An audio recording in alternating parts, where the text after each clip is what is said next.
দলগাঁৱৰ কাছুমাৰী সোণাৰী গাঁৱত বাঘৰ আক্ৰমণত গুৰুতৰভাৱে আহত হয় এজন লোক। আহত লোকজন কাছুমাৰী সোণাৰী গাঁৱৰ জাহেদ আলী বুলি জানিব পৰা গৈছে। উল্লেখ্য যে খেতিত ধান কাটি থকা অৱস্থাত আক্ৰমণ কৰে বাঘে। ওৰাং ৰাষ্ট্ৰীয় উদ্যানৰ পৰা ওলাই অহা বাঘটোৱে কেইদিন ধৰি দলগাঁৱৰ বিভিন্ন এলেকাত চলাইছে ত্ৰাস। আৰু সম্প্ৰতি বাঘটো কাছুমাৰী সোণাৰী গাঁৱতে থকাৰ সন্দেহ প্ৰকাশ কৰে স্থানীয় ৰাইজে। আৰু উল্লেখযোগ্য যে বাঘৰ ত্ৰাস সৃষ্টি হোৱাৰ পাছতো আৰু বাঘৰ আক্ৰমণত আহত হোৱা পাছতো ঘটনাস্থলীত সম্প্ৰতি উপস্থিত হোৱা নাই বন বিভাগৰ লোক। বন বিভাগে বাঘটো উদ্যানলৈ খেদি পঠিয়াইছে বুলি স্পষ্ট কৰাৰ পিছতো আজি পুনৰ এজনক আক্ৰমণ কৰে বাঘে। ইয়াৰ পূৰ্বেও বদলি বৈৰালী গাঁৱত বাঘৰ আক্ৰমণত মৃত্যু হৈছিল এজন কৃষক শ্ৰমিকৰ।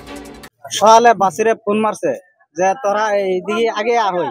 পরে আমি পরে উঠলাম, মুড়ি 2-4 মানুষ নিয়ে এইদিকে আগে এলাম। আহার পরে অগরে খরা জাল টানতেছে মিছিরে দাবরা নদী পার করে দিছে। পার করে দেওয়ার পরে আমরা আগে আইছি। আহার পরে দেখি ইনু এই শুনকে তো বাঘ সান্দাইছে। সান্দানোর পরে আমরা উনু লাইন ধরে আছি।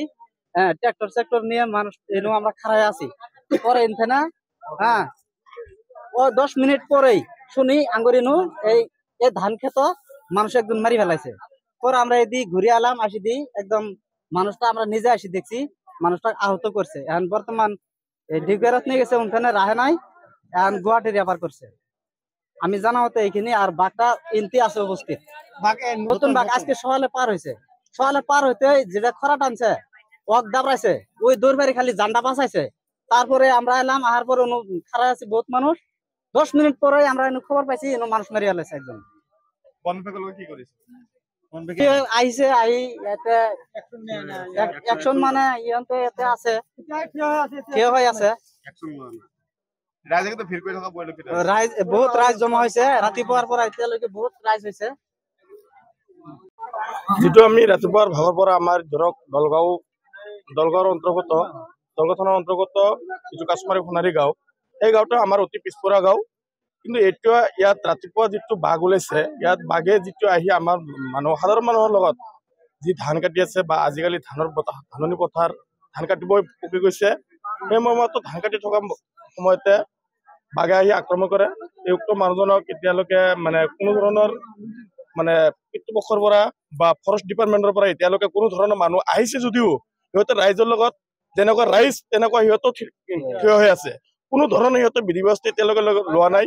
বা ইয়াত হাতীৰ প্ৰয়োজন আছিল বা সিহঁতৰ ডিপাৰ্টমেণ্টৰ ফালৰ পৰা বিভিন্ন ধৰণৰ প্ৰয়োজন আছিল, কিন্তু সেই সাধাৰণ মানুহৰ নিচিনাই সিহঁতে থিয় হৈ আছে। আৰু মই ভাবো সেই ডিপাৰ্টমেণ্টত গাফিলতিৰ কাৰণে দুদিনমান ঘটনা এটা হৈ গৈছে, আজিলৈকে কোনো ধৰণৰ সিহঁতে ডিপাৰ্টমেণ্টে কোনো ধৰণৰ পদক্ষেপ লোৱা নাই। এনেকুৱাকৈ পদক্ষেপ নললে আমাৰ সাধাৰণ ৰাইজৰ বহুত হ'ব, বিপদ আহিব পাৰে। আৰক্ষী আহিছে, যেনেকুৱা সাধাৰণ ৰাইজ তেনেকুৱা আৰক্ষী। ফৰেষ্ট ডিপাৰ্টমেণ্টৰ পৰা যেনেকুৱাকৈ ব্যৱস্থা ল'ব লাগিছিল, ইয়াত কোনো ধৰণৰ ব্যৱস্থা লোৱা নাই। দুদিনমান আগতে ধৰণীপুৰ যেনেকুৱা ঘটনা এটা হৈছে, সেই ঘটনাত হাতী কিবা আহিছে, আহি কিনে ছেম কণ্ডিশ্যন আমাৰ কাছমাৰী সোণাৰী গাঁৱত। সিহঁতৰ ব্যৱস্থা ল'ব লাগিছিল, হাতী বা যিকোনো সিহঁতৰ ব্যৱস্থা ল'ব লাগিছিল, সেই ব্যৱস্থা সিহঁতে লোৱা নাই। হয়, নতুনকৈ ওলাই অহা বাঘ। ধুলাৰ পৰা আজাহুদ্দিন আহমেদৰ ৰিপৰ্ট, ৰিপাব্লিকান।